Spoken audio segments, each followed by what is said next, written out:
जय हिंद दोस्तों, त्यागी trading tips में आपका स्वागत है। पूरे दिन इंट्राडे कॉल पुट के बारे में सोचने से अच्छा है कि आप कुछ बढ़िया कंपनियां जो गिरी हुई हैं, जिनका भी प्रॉफिट उतना अच्छा नहीं दिख रहा है लेकिन कंपनी का धंधा बढ़िया है, कंपनी का काम बढ़िया है, ऐसे शेयर पे आपका फोकस होना चाहिए।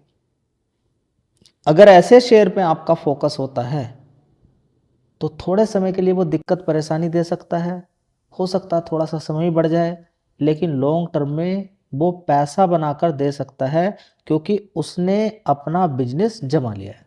इसी कंपनी की बात करते हैं तो इस कंपनी के नेट प्रॉफिट में आपको लॉस दिखाई देता हुआ नजर आएगा।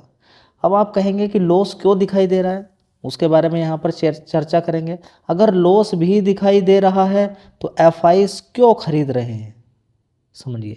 सबसे पहला बिजनेस दो, यहाँ पर आप देखेंगे जोमेटो यानी कि इटरनल, स्विगी, दोनों ही सबसे ज़्यादा market share online food delivery के अंदर लेकर बैठे हुए हैं। और ये धंधा कभी बंद, मुझे तो लगता नहीं है कि कभी ये बंद होने वाला है। अगर आपको लगता है तो शायद आपके लिए शेयर फिट नहीं बैठता है। मज़ेदार वाली बात यह है कि ये कितना गिरा हुआ है ये भी आपको मालूम होना चाहिए। अपने हाई से शेयर 50% से भी ज़्यादा गिरा हुआ है। देखिए कितना गिरा हुआ है, 56% गिरा हुआ है। 56% गिरा हुआ शेयर आपके सामने है। चलिए इसका पहले मार्केट कैप देखते हैं। 59,000 करोड़ का मार्केट कैप है, यानी कि ऐसा आपके दिमाग में नहीं आना चाहिए ये 10-20 गुना पैसा करके आपका देगा, एकदम से नहीं आना चाहिए। हाँ, ये है कि 50%, 30%, ठीक है, या फिर 100% के लिए ये शेयर जो अपना जो हाई बनाया शायद वो तोड़ता हुआ आने वाले टाइम में नजर आ जाए। जाने के लिए तो 1,000 रुपये भी जा सकता है, शर्त यह कि कंपनी को अपना काम थोड़ा सा और अच्छा दिखाना पड़ेगा। अब गिरावट के कारण क्या है कि कंपनी का प्रॉफिट उतना अच्छा नहीं दिखाई दे रहा, लेकिन खरीदने के भी रीजन काफ़ी है। चलिए पहले तो खरीदने के रीजन, एफआईएस खरीदारी कर रहे हैं, लेकिन ये पक्का वाला रीजन नहीं है कि एफआईएस खरीदारी कर रहे हैं, वो तो कभी भी बेच सकते हैं। पक्का वाला रीजन ये है कि कंपनी का धंधा बढ़िया है। आगे प्रॉफिट हो रहा नहीं हो रहा है, प्रॉफिट ना होने के काफ़ी सारे कारण होते हैं। कंपनी अपना सारा पैसा अपने खर्चों पे लगा रही है, अपने काम को आगे बढ़ाने के लिए लगा रही है। जैसे कि जोमेटो लगा रही थी तो उस समय आप देखेंगे कि कंपनी को कोई खास बचत नहीं होगी। चलिए दोस्तों, खरीदने का कारण क्या हो सकता है। देखिए खरीदना नहीं खरीदना वो टोटली आपके ऊपर डिपेंड करता है। यहाँ पर कोई रिकमेंडेशन नहीं होती, किसी भी शेयर को खरीदने बेचने की राय नहीं दी जाती है। यहाँ पर एक नॉलेज दी जाती है, उस नॉलेज में से आपको कुछ मिल जाए तो बहुत अच्छी बात है। चलिए तो एक साल पहले यहाँ पे देखेंगे 4,410 करोड़ का रेवेन्यू आता था इस कंपनी का। उसके बाद 4,900 करोड़, उसके बाद 5,561 करोड़, उसके बाद 6,148 करोड़, अभी देखेंगे 6,383 करोड़। हर क्वार्टर में रेवेन्यू वाइज जंप है। तो सबसे पहले देख लीजिए, आपने देखा भी क्वार्टर वाइज, अब देखेंगे पूरे पूरे साल का। तो थोड़ा सा पहले ही चले जाइए, पता तो चले कि पिछले 5 साल में 6 साल में किया क्या है, तभी तो पता चलेगा कि कंपनी क्या कर रही है। देखिए 2020 में इस कंपनी का कितना रेवेन्यू आता था, 3,400 करोड़ का। कोरोना वायरस का टाइम था, घट गया, 2,500 करोड़ हो गया। कौन खाएगा बाहर का खाना, नहीं कोरोना चल रहा, नहीं भाई अपने घर पे ही बना के खाना है। उसके बाद 5,700 करोड़ का रेवेन्यू हो गया, पूरे पूरे साल का है। अभी थोड़ी देर पहले मैंने क्वार्टरली दिखाया, अब मैं पूरे पूरे साल का आपको दिखा रहा हूँ। उसके बाद कितना हो गया, 8,265 करोड़ का। उसके बाद यहाँ पर देखिए 11,247 करोड़ का हो गया। उसके बाद देखेंगे 15,227 करोड़। उसके बाद यहाँ पर अगर देखने की कोशिश करते हैं तो 23,000 करोड़ का हो गया जी। इसको देख के तो मेरा मन कर रहा है मैं खरीद लूँ। देखिए खरीदना नहीं खरीदना टोटली आपके ऊपर है। यहाँ तो सिर्फ मैं आपको सारी कहानी आपको दिखा रहा हूँ, लेकिन दिक्कत क्या है, दिक्कत आपको समझना होगा। जो कॉलम आप ऊपर का देख रहे हैं, चलिए पूरे पूरे साल का ही मैं आपको दिखा देता हूँ।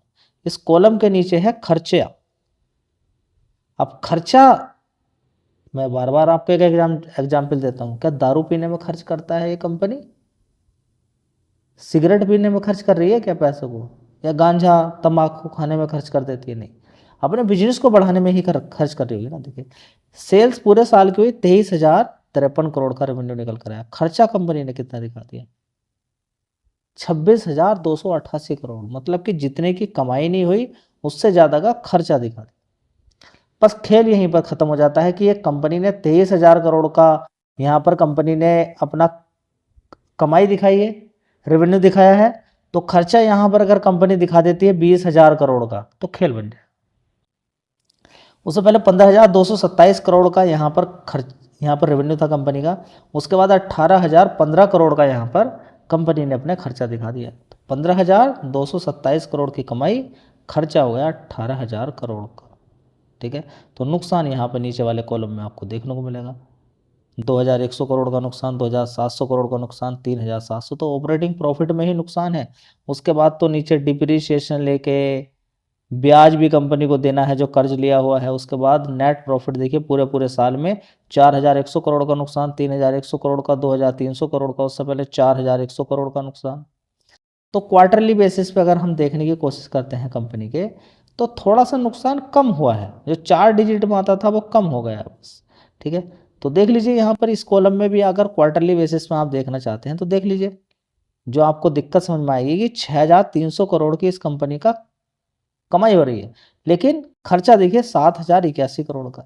तो सबसे बड़ी दिक्कत वाली बात यह है कि अगर मान के चले हम यहाँ पर कि 6,300 करोड़ का 6,300 करोड़ का इस कंपनी में कमाई की और खर्चा निकाल लेते हैं यहाँ पे 4,000 करोड़ का, तो ये मान के चले कि इस कंपनी के अंदर 2,300 करोड़ का 2,300 करोड़ का यहाँ पर ऑपरेटिंग प्रॉफिट हो जाता। उसके बाद सारी चीज़ें काटने के बाद अच्छा खासा फिर भी यहाँ पर अगर हम देखते हैं तो लगभग 1,500 करोड़ रुपए का यहाँ पर प्रॉफिट दिखाई देता। तो शेयर फिर गिरा हुआ दिखाई नहीं देता, फिर तो कुछ और ही इस कंपनी के अंदर दिखाई देता। समझ में बात आ रही है जी? अभी भी समझ में नहीं आ रहा? समझने वाली बात यह है कि आपको ये फोकस करना है कि जो खर्चे इतने इतने दिखा रही है कंपनी, ये सही जगह पे भी जा रहा है या बस सिर्फ टैक्स बचाने के लिए ही बात चल रही है।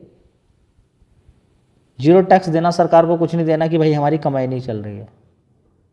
जी सीए कोई चालाक तो नहीं है? देखिए ये तो मालूम नहीं है कि सीए चालाक है नहीं है। फिलहाल देख लीजिए कंपनी ये कुछ दिखा रही है, ये जोमेटो दिखाता था पहले, उसके बाद उसके अंदर शेयर ऐसा भागा कि 40-45 रुपए से सीधे 350 रुपये पहुंच गए। चलिए अभी यहाँ पर मैं आपको दिखा देता हूँ इस कंपनी का पूरा चिट्ठा। देख लीजिए यहाँ पर कि इस कंपनी के अंदर अगर हम देखने की कोशिश करते हैं स्विगी के अंदर, तो 6,000 करोड़ का कंपनी का क्या आता था यहाँ पर रेवेन्यू आता। यहाँ पर 6% का क्या था यहाँ पर एफआईएस की होल्डिंग थी। उसके बाद 4% की होल्डिंग हुई, उसके बाद 7% की, 12% की, 16% की, अभी भी देखेंगे यहाँ पर 14% की होल्डिंग यहाँ पर देखने को मिल रही है। इसी तरह से आप देखेंगे डीआईस लगातार खरीदारी कर रहे हैं, 7% से 13%, 13 से 15, 15 से देखिए 25%, यानी कि एफआईएस को भी पीछे छोड़ दिया। देख लीजिए ना, दोनों की होल्डिंग देखिए, एक की 6 थी, एक की 7 थी। आज की डेट में 6 वाला कितने पर है? 14% पर, और 7 वाला 25% पर। तो इन दोनों ने जबरदस्त यहाँ पर खरीदारी की है। समझ में बात आ गई जी? अभी भी कुछ समझ में नहीं आ रहा? देखिए समझने के लिए बहुत कुछ है, नहीं समझने के लिए कुछ भी नहीं है। तो चाहो तो शेयर पे भी यहाँ फोकस कर सकते हैं। दोस्तों अगली कंपनी है सेजिलिटी। इस कंपनी के अंदर भी एफआईडीआईस दोनों ही खरीदारी कर रहे हैं। 42 रुपये का शेयर है। कभी हाई देख लीजिए इस कंपनी का कितना होता था, 57 रुपये का। तो 42 रुपये के आसपास ही आपको इस समय देखने को मिल रहा है। और इसका मार्केट कैप एक बार देख लीजिए, 19,000 करोड़ का मार्केट कैप है। अब देख लीजिए इस कंपनी के फंडामेंटल। तो दोस्तों जिस तरीके से प्राइस थोड़ा सा कम है, मार्केट कैप भी ठीक है, उस हिसाब से देखें तो फंडामेंटल बड़े मजबूत हैं। एक साल पहले 1,568 करोड़ का रेवेन्यू आता था, उसके बाद 1,539 करोड़, 1,658, 1,971 करोड़, उसके बाद देखेंगे 2,024 करोड़ का रेवेन्यू कंपनी ने दिखा दिया है। ऑपरेटिंग प्रॉफिट देखिए शानदार है, 485 करोड़ का, पिछले क्वार्टर से कम है, बाकी के इस क्वार्टर से और एक साल पहले वाले क्वार्टर 373 करोड़ से ज़्यादा का ऑपरेटिंग प्रॉफिट है। अब नेट प्रॉफिट देख लेते हैं, 258 करोड़ का, इस वाले क्वार्टर से कम है, इससे भी ज़्यादा है, इससे भी ज़्यादा है, और एक साल पहले वाले 183 करोड़ से बढ़िया है। क्योंकि शेयर गिरा हुआ है, उसी हिसाब से हमें रिसर्च और एनालिसिस करनी चाहिए। अब यहाँ पर खेल क्या होता है कि कंपनी के अंदर कभी डीआईएस और एफआईएस की होल्डिंग देखते हैं। एफआईएस की होल्डिंग 3% थी, डीआईएस की 7%, तो 3-7 के बाद 3 से 10% हो गई एफआईएस की होल्डिंग और डीआईएस की हो गई 22%। दोनों ने अच्छी तरक्की की है। तो दो शेयर्स थे, ये सिर्फ रिकमेंडेशन नहीं है कि आपको इनको खरीदना है क्या नहीं खरीदना है। तो रिकमेंडेशन इस चैनल पे नहीं दी जाती है, खरीदने बेचने की राय नहीं दी जाती है, एक नॉलेज दी जाती है। इनमें से कोई शेयर आपको अच्छा लगता है उस पर स्टडी कीजिए, मेहनत कीजिए, अच्छा लगे तो फिर आगे आप अपना हिसाब बना सकते हैं। धन्यवाद।